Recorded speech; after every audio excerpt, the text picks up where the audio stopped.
Welcome to the Sketchy podcast. Unfortunately, Justus couldn't make it today, but we have a very special guest for you guys. We have a ICE agent who we're going to be asking some questions. There's been a lot of stuff going on with ICE in the country, so... Thanks for having me. Of course. I appreciate it. We're going to be asking some hard-hitting questions here. And ask away, too, because, I want to clarify some things that have been going on in the news about us, about my people. Right. You've come to set the record straight. Is that right? I'm here to set the record straight because there's been a lot of controversies and a lot of things on the news outlets talking about my people, and I want to just clarify that, a lot of it's not true. Do you have an accent? Am I hearing a Hispanic accent? Well, yeah, I was born in America, but yeah, I got a little bit of a, valley accent. I call it the valley accent. Just out of curiosity, what is your racial ethnic background? Oh yeah. I'm Mexican American. I got Mexican in me, but I was born here. Okay, I have so many questions for you regarding this because that is really interesting. Why? Well, just as a Mexican American man, also being an ICE agent, it's an interesting. But why? Because you're kind of arresting your own people, are you not, right? Well, I'm American. I was born here, so I mean, let's say, for instance, you don't think that's weird? I want to get into this. No, that's a good question because I hate this question because let's say we were deporting. What are you? Italian? Irish? I'm kind of a mutt. I'm Italian. Well, what's your I have main some one? Irish, okay, English. It's all the European. Let's say we were deporting Irish people. Would you give a shit? Probably not, right? Because you're American. You're American. So why is there a stigma against me and I can't do this job because of A plus B? Can you take? Are you okay taking off the mask? Yeah, I could. Why? I just feel like I'm, maybe if you're going to come and set things straight on the podcast, you can show people who you really are. I don't know if that's a security issue or not. Oh, no. A lot of us. Why do you wear the mask? I heard it's a security thing. Is it also because you might be a little bit ashamed of your job at all? Or is it primarily It's a lot of security, okay. But I'm not shameful. I'll show you who I am. It's just a lot of it was after COVID. So the germs, and we're around a lot of people, and if the immigrants cough on me and I get sick, I'm out for a week. That's no pay. Right. Okay. So a lot of it, that's what it was for me. So, but I'm just a normal guy. What's your name, by the way? Do you want to introduce yourself? Oh yes. What camera? Any camera. You can go here. This one or that one? The big one. Anyone. Go here. Oh, okay. Hey, nice to meet you guys. My name is Juan Sanchez. Okay, so Juan Sanchez. Mm-hmm. Let's go back here. So you don't feel any shame over deporting because I mean you look like you're pretty. I mean, how does your family feel about this and your relatives? Are you full Mexican? I'm full. I know you were born in America, internally, yeah. If you want to do blood work, I'm probably just as Mexican as an illegal, with my blood. But if you're talking where I grew up in Reseda, so I'm an American through and through. I'm born in the USA. I'm living the American dream. But when you ask me how do my my grandparents or my aunts and my cousins feel about it, let's just say I don't talk to a lot of them because of what I do. So they're not cool with it. They're not cool with it, which is kind of crazy to me, because don't they want the country to be safe? Speaking of what generation Mexican are you? When did your family? I'm third generation. So basically, my grandparents were illegal. Oh, your grandparents were illegal. My grandparents were illegal. They didn't come here legally. They're illegal immigrants. I'm so confused. So. In your head, are you not? Is that just not? I see. I know. Process. I see the point you're making. How are you doing that? I see the point that you're trying to make. and you're trying to make me feel guilty about my grandparents. No. I'm not trying to make you feel guilty. I think it's just a legitimate question. If you have illegal grandparents, like, you have to be rationalizing it to yourself in some way. Right. I just want to understand. I'm not by in any means trying to guilt trip. No, it's okay. I get it. I've been asked the question a lot, even by my peers. Even like by your grandparents? My ICE peers. Well, my grandparents they're dead. Oh, they died, but they were illegal immigrants. And it's hard. It's hard, because like one side of me is like, yeah, like remember where you're from. Remember like where you came from, which was from illegal immigrants. And then there's another side of me that's like, I was born here, dog. Like, you know what I mean? I was born here. Like, I'm just as American and white as you, minus my internal blood. But like, there's no difference here. So it's like, I'm just trying to do my job and trying to protect our country, our beautiful country. So like people can judge me, but I'm like, I'm doing the right thing, So that's the thing. It's like, I'm very conflicted. I understand like why you're confused. I was confused. I was like, should I be doing this? Like, wait, so you are conflicted by this then? I was, but I'm not anymore. You're not anymore. I'm not anymore. Okay. I know who I am. I've accepted my fate, and I think these illegal immigrants need to accept their fate and know that we're not playing. We're not playing. If you're not. How do they feel about you? Like when you're detaining them, or some do of them they yell at you? Or some of them do. They're like, "You're a disgrace. How could you do this? Remember who you are." And like, we're one of you. And I'm like, I'm not you. I'm born here. Don't try to categorize me as you.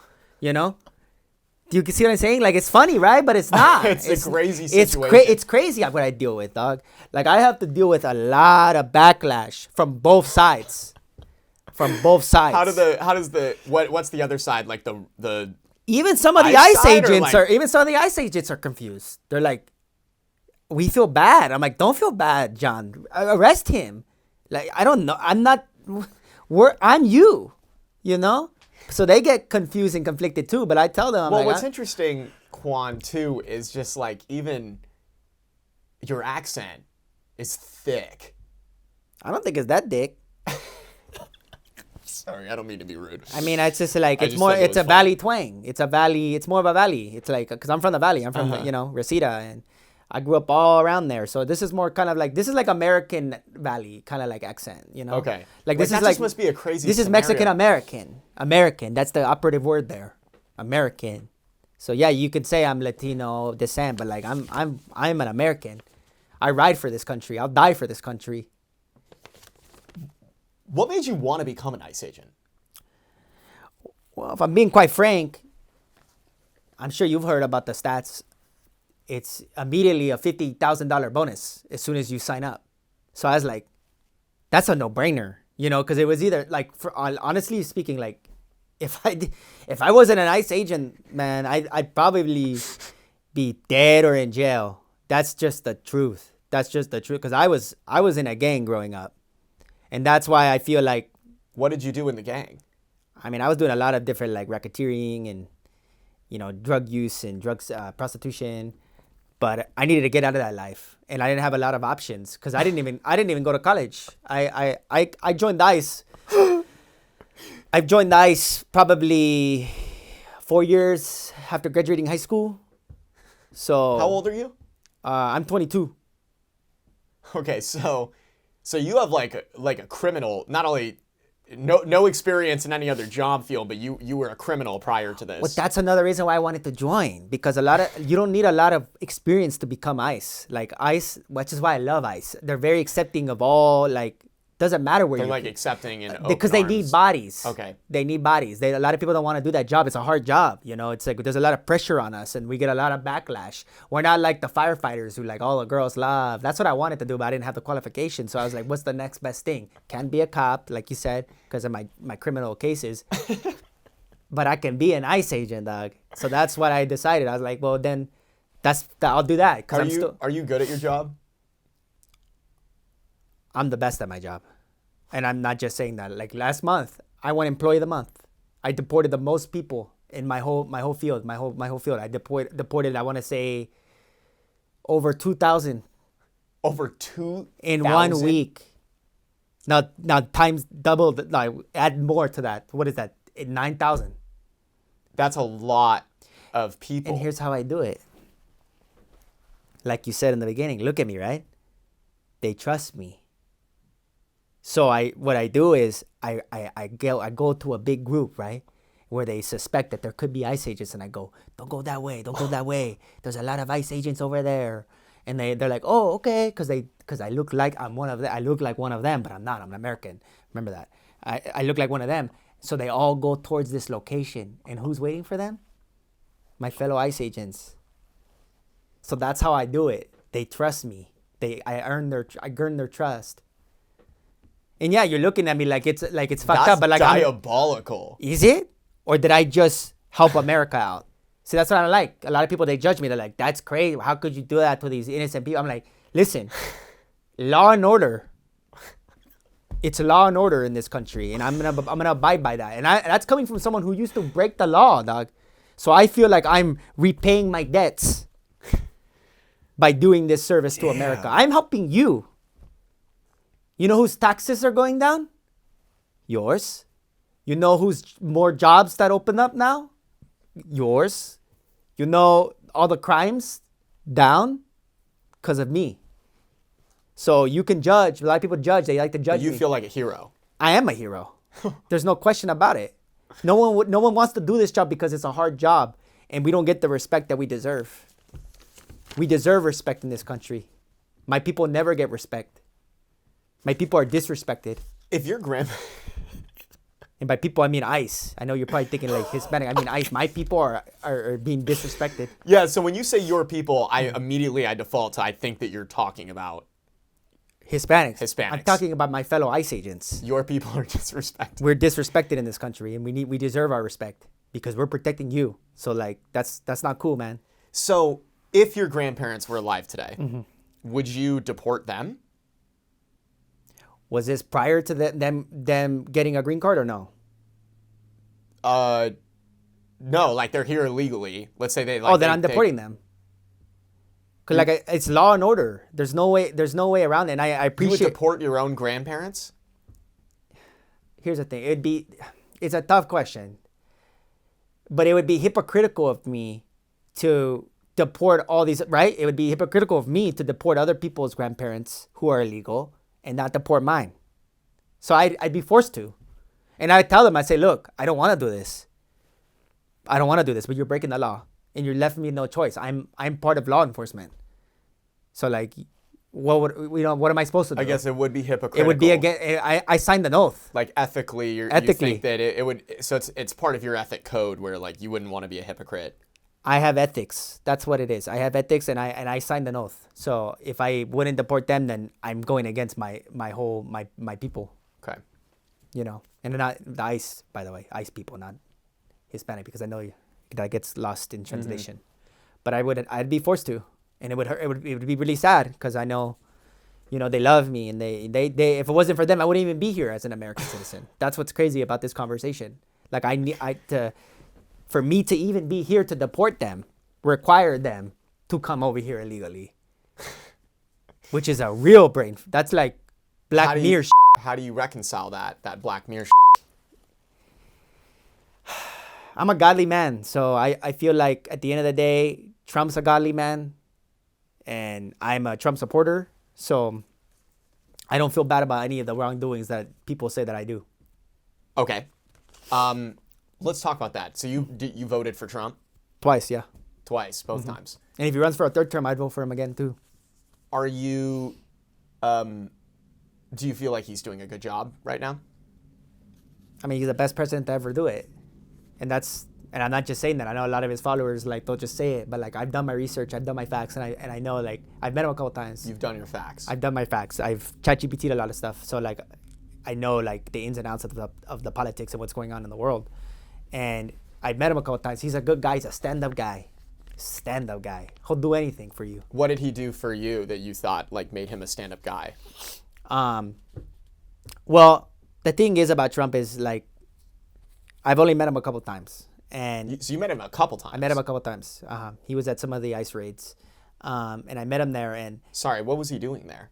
just He was at a raid? well, not the raids, but he was at one of the facilities, and he was just kind of looking and kind of seeing like, what are we gonna be doing? Asking our, my subordinate, like, how are we detaining all these people? So, and I was there, and I don't mean to cut you off, but so you're not, you have a higher rank in ICE because you have subordinates. So you're like running operations. well, no, I have a team. Okay. That I run, but I have subordinates above me too that like give me orders, So like I'm definitely a high rank. Superiors. Superiors. Subordinate is below. Oh, subordinate. Okay, superiors. Yeah, I have superiors above me, but I'm also like I have my own team too. Okay. But I met Trump at the facility. Okay, yeah. And he's a stand-up guy. I remember I met him, and he goes, Juan, you're one of the good ones, and I was like, that's a great compliment, like that's like what what I'm saying. Like not a lot of people would say that to me, and like he did. He's like, you're one of the good ones, and I thought that was a life-changing for me. You do a good Trump impersonation. Because I've been around them, so I know You've how seen him I a know. lot, so I've seen it live. Yeah. I've seen it live. So he's like, you're one of the good ones. That's what he said, and I love that shit, man. Like that inspired me. Like I want to like maybe one day like work for him and protect him in office, Like a bodyguard? I told him that. I said, Tron, like if you ever need like me, like to be like you need extra CIA agents, Secret Service agents, I'm here, like you can trust me. You can count on me. And he said, we'll see. And I said, so there's opportunity out there, Oh, okay. And a lot of people in his position they would look right past me. They would look right past me. They wouldn't even give me the opportunity. But he said, you're one of the good ones. They would look past you because of how I am and how I look. They don't think that I'm qualified just because, I'm not like, white. Oh, okay. Because a lot of, and he's not about DEI hiring either, which is why that's why I trusted him. He's like, you can do it. And I was like, okay, so like, I'm going to be, that's kind of my goals in like where I'm headed, like to the White House. Okay. So you're heading to the White House. Eventually. That's my dream. That's the dream. That's the dream. I want to go to the White House. The American dream. And then, what's crazy too? Is going back to my grandparents, like, isn't that what they would have wanted? Like, they came to this country illegally to create opportunity for their grandkids. So I'm headed to the White House, so they can, you can think what you want, how they feel about it, but I think they'd be proud because I'm taking their story and I'm turning it into success. So you can look at it one in two ways. I know a lot of my other family members don't want to talk to me anymore. They don't even invite me to all the gatherings, like the Christmas gatherings. I told my tia that I voted for Trump, and she like... Tia is Spanish for... Oh, it's my auntie, yeah. Aunt, Yeah, okay. that's my tia. I told my tia, I told her I voted for Trump twice. She's like, how could you do that? She's like, your grandparents came here illegally. Like, what are you doing? And I was like, what am I doing? I'm protecting you, is what I'm doing, tia. So... And then what did your tia say? She slapped me. She slapped you? Yeah, she slapped me. She said, pendejo, slapped me in front of the whole family, all of us. And obviously I was in shock, So I just left. I haven't talked to any of that side of the family since. So they can think what they want. They can outcast me. They can, look at me like the black sheep. But I'm making America great again. So I don't even care. Are you okay? Yeah, no, it's just tough, man, because like I love my family, like I'm not just some guy who like, doesn't have emotions and doesn't, care about his family. Like I care, and I get judged for doing a job that I feel like is helping. I'm sorry, like I don't want to cry. It's just, I don't cry. It's just sometimes it's hard to be on this side, I'm sorry. It's just tough out here sometimes. And I'm just trying to do my best. I'm trying to navigate my life. You can cry on the pod. I mean, I think that the whole point of you coming on this podcast is to clear some things up and You're right. share how you're feeling and what you're thinking and give people your perspective. Clarity. So, you can get clarity. Yeah. You can come on here and, Yeah, this is a safe space for you to be yourself, No, you're right. I just want my, my tias and my my family, my side of the family that doesn't like me to like me, like I want them to care and to respect what I do, and they don't. But I think in time they'll see the truth and know that I'm doing good for this country, and that I'm a good person, you know. I just bleed red, white, and blue. That's it, man. I just bleed our country, and they don't see that. Apparently they can't see that, but I think in due time they'll understand, you know. The truth will come out. The truth will come out. Well, thank you for sharing that. Of course, those raw emotions. That's why I'm here with our viewers and listeners. And I hope you guys are taking a lot out of this, because like you judge my people, and like you guys gotta lay off. You know, like we're human beings too. You know, we're human beings too, and it's like you guys disrespect us like we're not. And like I have a family. I have a dog. You know, his name's Chico, and like imagine if I got hurt on the job, who's gonna watch him then? Not you. Who's gonna watch Chico? Exactly. You know, and for me, it's like I just want my family to love me. You know, like mi hermanos and mi abuela, mi abuelo, my tias. And that's all I want. That's all I want. I just want their love again, you know? Okay. Do you think that we should be deporting non-criminals? That's a great question. I get that question a lot, because I know a lot of times, like, we end up... I look at it this way. Have you seen that movie or that documentary, Seaspiracy? About... the sushi one, or like where they catch it's about like the fishing. Don't they like catch a bunch of sushi or something? What ends up happening? Sorry, they catch a bunch of raw. You just go. What ends up happening is like. Can you just explain what it is a little bit? Essentially, they talk about it in the documentary where they go out to sea, and they let's say they're aiming to catch tuna, right? And that's the goal. We're gonna get rid of all the tuna. We're gonna get as much tuna as we can. But when they do the netting to get the tuna, a lot of innocent other mammals get caught in that net, like sharks and dolphins and squids, and that wasn't the goal. It was to get the tuna. And see what I'm saying? So it's very similar with ice, where we're going after a certain. Yeah, of course we want to get all the criminals and all of the the bad ones, but we're gonna catch strays of innocent people in that process, just because it's how it's too hectic, it's chaotic, and it's like. We can't tell a lot of times because they all look the same, you know? So some people are just going to catch some strays. They're going to catch strays. Listen, all is fair in war and love. I don't know if that's I think the saying was a little mixed up there, but... You get what I'm saying? It's all fair in love and wars. And that's just gonna happen, and it's a sad thing. I'm compassionate. A lot of people think that I'm not compassionate. They're like, how could you do this? And I feel the pain. But like, here's why I think it's also good that we deport everyone. And this is gonna be controversial. But everyone? Listen, it's law and order. If you break the law, it's illegal. I don't care if you're here, if you have a family and you're doing well. I get it. We all want to be here. It's the greatest country in the world. But we don't have the resources. You have to follow the law. And if we let 2 in, it's not just 2, man.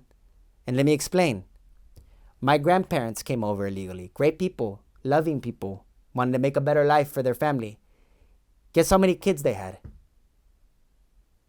15. So do you see what I'm saying? 2 illegals just became 15. And then guess what those 15 kids did? They had kids. So then those 15 now turns into 45 kids. And then now it's my generation. Guess what those 45 kids did? They had kids. Now there's 105 of us. That's too many. That's not, do you see what I'm saying? We can't let any over. It's a virus. You let 2, it spreads into 105. Wow. So that's why you got to cut it at the head. The head. You got to cut it at the head. That's my grandparents. My grandparents is a perfect example, and that's why I have so much connection to this. 2 turned into 105. Wow. That's a lot. It's an interesting way of looking at it. And now think about, now you let over a bunch of those 2s. That's millions now. That's what I'm saying. You can't just let 2 over. It doesn't work that way. Because they're going to have kids. Too many kids. It's like, fine, we'll let you over. But there needs to be a cap on how many kids you can have. You can't be having 15 kids if you can't afford them. So This economy can't afford those 15. 2 maybe. I'll give you 3. what if there was a cap on the amount of children that they could have? We're gonna have to do something, man. Cause it's too many. It's too many. Either you go, or we gotta kill those kids. That's a joke, obviously. I'm not saying we kill them, but I'm saying like that's what we're dealing with here. Kill the kids? I'm just a joke. I'm saying like, but that's what we're dealing with here. What do you mean kill the kids? I'm just saying like, it was what more of did a you metaphor. mean It's a by metaphor. I'm not saying we're gonna kill them. It's a metaphor. Like you either go or like we can't handle 15. That's too many. What are we supposed to do? Are you supposed to pay for that? I don't know. It is a complicated situation. Exactly, and people come at us like, "Oh, why are you doing that?" It's complicated. So if you were in my position, you'd see. do you Trump made some comments about people coming over the border being like criminals. What do you think about those comments? Is that what you kind of like see out there in the field? A lot of people like to misconstrue his wordings and judge him You mean for that. misconstrue? Misconstrues.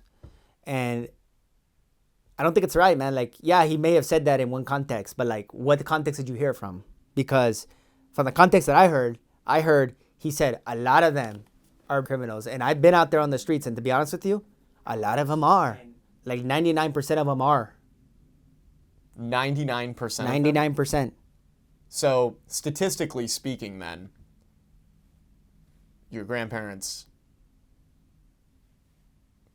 were they in the 1% that weren't? I don't know how my grandma had 15 kids, but sounds a little fishy to me. Just saying. Because you would have thought after maybe like 7, she would have said stop. But she kept going. Or did he keep going? Or did he keep going? You know what I'm saying? Okay. Because like there's no way, do the math, there's no way any human being, I don't care if you're Hispanic, wants 15 kids. Okay. This just got pretty dark. Listen, I don't want to accuse him. I don't dark. want to accuse him. I don't want to accuse him because he's my grandfather and he loved me. He loved me with all his heart and all his might. But I'm just saying, if I was looking internally and like, because you wouldn't question that? That's 15. You would think like he would have stopped and he didn't. Okay. Why don't we talk about I'm sorry. what's an ice raid like? Typical ice raid, your average one. Or is it typical or is it just different every time? It's different every time. I mean, it just depends on the location and how many we think there are. A lot of times, like, we do small ones because we don't want to cause a lot of ruckus. Because if you go after big groups, it can get dangerous and there could be shots fired. You know, so we like to go after, like, local Home Depots. You can get them there because a lot of them are harmless there. So it's easy to ring them up and they're not going to fight back. They're family people, so they're not criminals, you know. So it's easier to go after them. But you just said the 99% of them are. No, they are. But we don't get a lot of the criminal ones because they're hard to catch. They're criminals. But if 99% of them are criminals, right? They are. But the Home Depot ones aren't. So although the 1% of non-criminals we have a quota. Go to Home Depot. We have to hit a quota. Oh, you have to hit a quota. A quota of like kind of like, you know, cops have to give a certain amount of tickets. We have to deport a certain amount of people. So if we can't catch a lot of these 99% criminals, what are we supposed to do? And I don't get paid. I don't get paid if I don't catch. It's, you know, so it's for me though, I look at it like fishing. It's catch and release. Have you ever hired someone from Home Depot to do work on your house before? Yeah, I still do. I still do. And I know. So like. But here's the thing. I don't deport in my local community where I live. Because it's kind of like, you know, cops don't work in their community because that's dangerous. So I don't work in my community because that's dangerous. So I go outside of my community. So in my community, I'm fine. Would you feel bad if one of your guys that you hire to work on your house got deported? Has that happened? I tell them, I go, you know what I do for a living, right? And they go, what? And I go, I'm an ICE agent. And they laugh like, no way, you know? Like, how could, no. You know, that's what they do. Like, nah, this guy. And I tell them, I show my badge. I said, no, seriously, I'm an ICE agent. And they get scared. They're like, I'm like, don't worry, I'm off duty. And I tell them, I go, listen, when I'm off duty, I don't see anything. But if you catch me off on duty, I'm coming for you. I tell them that. So, but they're cool. I tell them, just don't go outside of this area, because that's where you're gonna find me. So when they're in the area, I said, they work for you? They need to get paid. Everyone needs to get paid. It doesn't matter. So I tell them, listen, in this town, we're cool, man. You and I, no skin off my back, no skin off your back. We're fine. So that's what I tell them, and they're cool about it. All right. They're cool about it.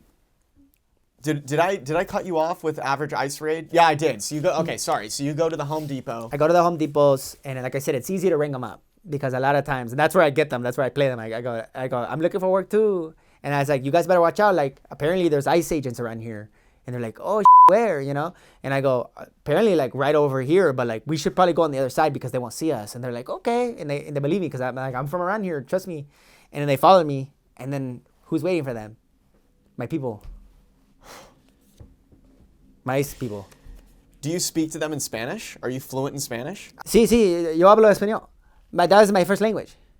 My family used to talk to me in Spanish. I don't do it anymore because, like, my job, I have to be like, I'm American, so like I don't want to like get, I gotta keep a persona. But I know just it's been a while because I don't talk in it much. But it was my first language here, so I know a good amount where like I know the ins and outs and how I can like I know how they think, because of where I'm from, where my grandparents are from, and like where my parents kind of were raised. So like I know the ins and outs of how they think, Wow. And that's the thing. Like that goes to show you, like, even if you're deficient and this isn't your first language, this isn't your first, like, you're not from this country, you can make it far in life. I mean, look at me. I'm a perfect example. Like, I'm the poster child of that saying. Like, a lot of people, I hear a lot of it on social media, and a lot of people like around, they always talk about like, immigrants come over here and they don't learn the culture, they don't learn the language, and I don't know why. Like, look at me. I'm a perfect example. Like, it's not my first language, and it's not like my cultural background is their background, but like I learned the American way. I learned English, and I learned all the cultural things that you should know in this country, and they refuse to do it, and that's why they're in the predicament that they're in, because we're trying to adjust to them. I think they need to adjust to us. Look around, especially in LA. Look around, it's all Hispanic signs in Spanish, and a lot of people come to me like, hey, you should know Spanish, there's a lot of Mexicans here, and I'm like, that they need to learn my language, which is the American way, and I'm trying to change it. I want to be changed. Like Martin Luther King had a dream. I have a dream. It's that all Mexican American people can just live like Americans and not. We get it. You're from over there. That's fine, but you're in my world now. Okay. So, what do you think of these protesters that are coming up to you guys during operations? Do you have anything you want to say? I don't like it. I don't like it at all, not one bit, because here's the thing.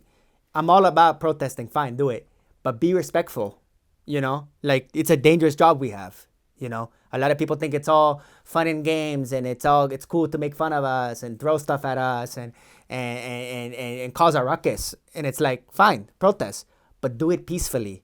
And a lot of times, things get out of hand, and bad things happen sometimes. And we take the blame, and then people blame us. They're like, oh, he shouldn't have did that, or he should have did it this way, or he doesn't have enough training, which we probably don't.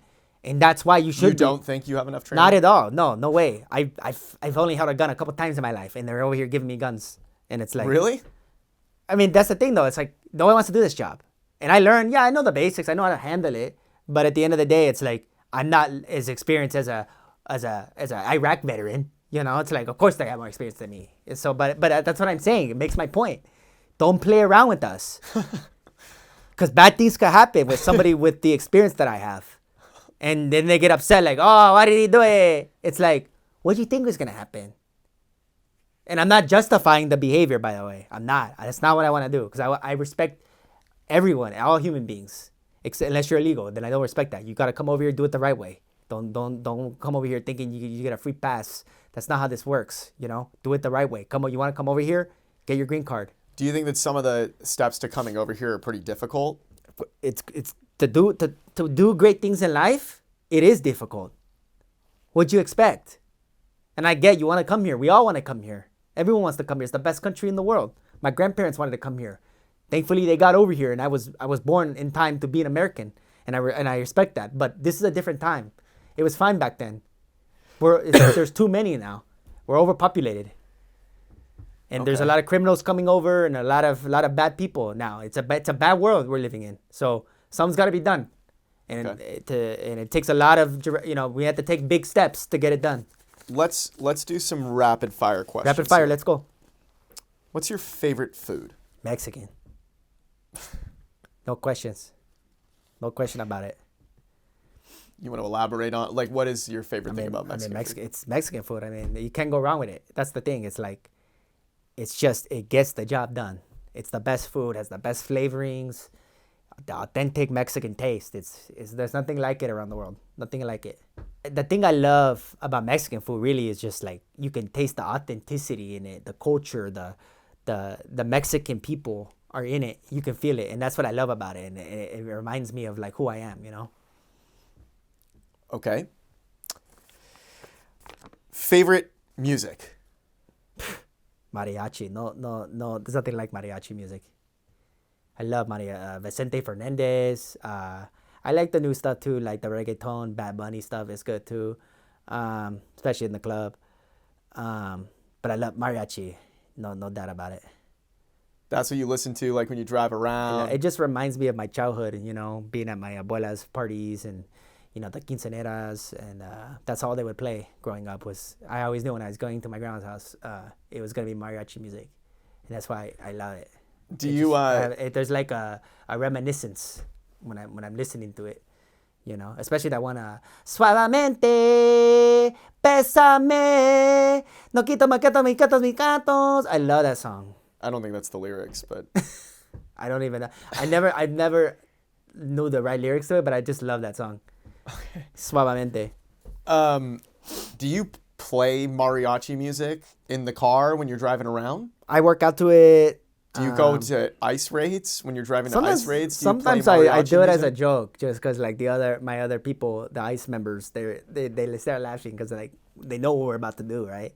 So I'll turn on some Vicente Fernandez, and I'm like, let's get it, fool, and it'll be funny too, because they're like, they don't know, they feel uncomfortable, So I'll put it on, and I'm like, and you hear the trumpets and all the songs, and it's a fun time though. And then we pull up, and it's funny because we pull up, right? And then the illegals hear it, and they think it's like, they don't know what to do. They're like, do we dance or do we run? It's kind of like this. It kind of throws them, But it's a good time. That's insane. That's why I do it. It's fun. What's your favorite vacation spot? Mexico. There's nothing like Mexico. Like I said about the food, the culture, the people, they're so loving. The people are loving. That's what I love about Mexican people, is like they accept, they're they're welcoming. And I love that. I love that about the Mexican people. Like they don't, they care. You don't get that anywhere in the world, especially here. You don't get that here, but you get it. You get like, it's very like familia, And that's what I love about the Mexican. So when I go there, I get excited because I'm like, I'm getting a different side of the world, a place that cares, a place that really takes people's emotions and feelings into consideration, because you don't get that here. How often do you go back to Mexico? Once, twice a year. Twice a year? Mm-hmm. I usually go around Christmas time, and then sometime in the summer I'll go too, because my abuelo had a ranch down there, so the family still has it. So I usually try to go when my family's out there, because like I said, they don't want to see me, but I'll go down there and I'll play with the horses and the cows and the donkeys, and it's a fun time. I love it down there. It's peaceful. I'm able to really tap into my roots. After a long day of work, what do you do? I mean, I do like what anyone does, Like I like to crack open a cerveza and throw on some Telemundo, just. What kind of beer? Definitely Corona or Tecate. Those are my two favorite beers, as well. Like with a lime. What kind of show or movie do you watch? I like to watch any type of Telemundo. So whether it's some type of like Telemundo soap opera or like soccer too. I love watching soccer games. The Mexican soccer team is really good this year. I like watching them play and perform, and yeah, that's about it. And if I do watch any American show, usually I'll do like Spanish subtitles. You know, they have the, you know, people translating in Spanish because it just reminds me of when I was a kid. So like I like to like hear it in a different, you know, language. Wow. Yeah. But I hope like this clarified a lot for you, like, and got like you got to experience and get to know me, you know, because looking at me, you probably think I'm just this asshole guy and like I don't care about immigrants, and like I said, I originated from immigrants, so you know, have a little compassion for us, my people. Well, all right. Yeah, Juan, we're out of time. I could go all day too, you know, because I gotta go back to work after this, and I got a couple deportations that I gotta do tonight, so it's probably good that we're doing this, you know. Wow. Okay. Well, yeah, we'll end this. I'm like really shocked that we were able to get you on this podcast. I know you're really busy. You're putting back your sunglasses on. Work to do, you know. You're putting your mask back on too. There he goes. Yeah, I mean, I know that you're busy, so I appreciate you coming to the show and clearing some stuff up. There's a lot of... Thanks for having me. I appreciate it too. Like, a lot of people don't give me the opportunity to talk, so when I do get the opportunity, I really do. It means a lot to me. So where are you off to next? What are you up to after this interview? I got a couple Home Depot raids I gotta do tonight, so I'm gonna serve and protect this country, and we're gonna make America great again, and go Donald Trump. Okay. All right. Well, thanks so much for being on the Sketchy podcast, Juan. De nada. De nada. You're welcome in Spanish. Is that what that means? De nada. Yeah. That's what it means. All right. Thanks so much. Adios.